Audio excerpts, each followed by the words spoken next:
Ini kisah beberapa tahun lalu di masa Yusuf Kala bersaing dengan anak Presiden RI kedua Soeharto, Bambang Triatmojo, soal proyek. Video kutipan cerita itu viral di TikTok dan grup WhatsApp. Waktu itu Yusuf Kala bersaing dengan Bambang Triatmojo soal tender proyek. Saat itu Yusuf Kala diragukan dengan alasan bahwa tidak memiliki pengalaman soal proyek. Ditambah lawannya Bambang merupakan putra dari penguasa di masa Orde Baru itu. Sebelum menjadi wakil presiden, Yusuf Kala dikenal sebagai seorang pengusaha. Dia pernah terlibat dalam situasi tegang dengan keluarga cendana terkait proyek. Kala itu perusahaan JK memenangkan tender proyek Garbarata atau yang dikenal sebagai jembatan berdinding penghubung ruang tunggu penumpang ke pintu pesawat.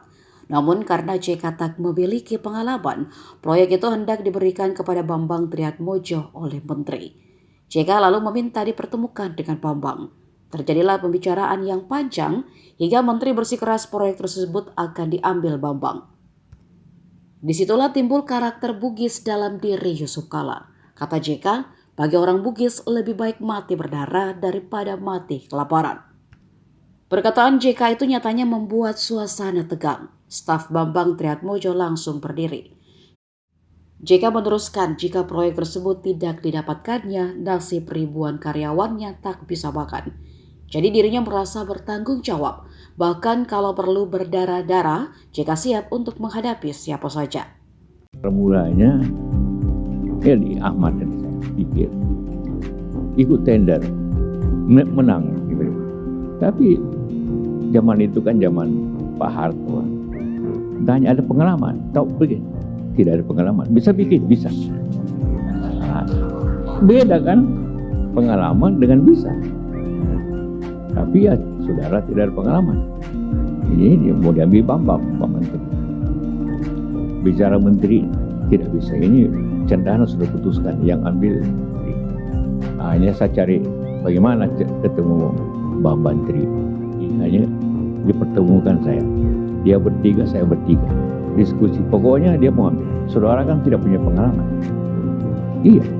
Saya bilang sama menterinya, kalau tidak dikasih pengalaman, kapan kita pengalaman? Bisa bikin, bisa.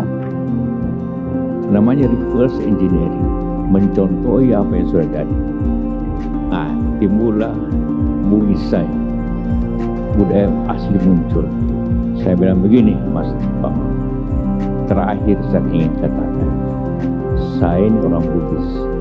Orang Bugis itu lebih baik mati berdarah daripada mati kelaparan. Dia shock. Stafnya langsung berdiri. Maksud saudara apa? Tidak ada maksud saya cuma bilang saja. Kalau menunggu itu Pak Menteri, tiba-tiba dia bilang, Bapak serius.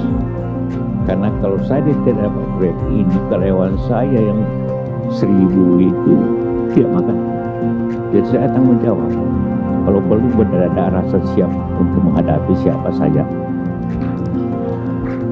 Sudah bilang, ambil saja.